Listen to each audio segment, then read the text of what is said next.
Ito ay rated SPG. Striktong patnubay at gabay ng magulang ang kailangan. Maaaring may masiselang tema, lengguwahe, karahasan, sexual, horror o droga na hindi angkop sa mga... Labis nga ang paghihinagpis na nararamdaman nito ni Felma dahil sa ginawa nga sa kanya nito ni Manuel, at ang kasangga niya nga ay ang alak dahil nga panandalian nga niyang nakakalimutan ng lahat kapag nga nakakainom siya. Mas lalo pang ang pinahirap ang kanyang buhay dahil nga itong si Hazel ay tinawagan nga siya at pinagbawalan na nga siyang kausapin itong si Manuel, kahit pa nga nangihingi nga lang itong si Felma ng sustento para sa kanilang anak ni Manuel, dahil karapatan ng mga anak ni Felma na makakuha nga ng sustento galing sa kanilang ama na si Manuel. Subalit nang malaman nga ni Manuel ang tungkol nga sa pangbabawal nga nito ni Hazel kay Felma, kaya naman nga't mapipilitan nitong si Manuel na umuwi nga ng Pilipinas para sa kanyang pamilya.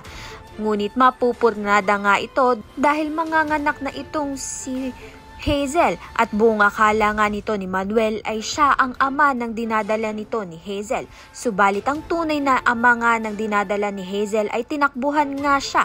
Kaya naman nga't yan at iba pa ang dapat nating pakaabangan. Maraming salamat sa iyong panonood.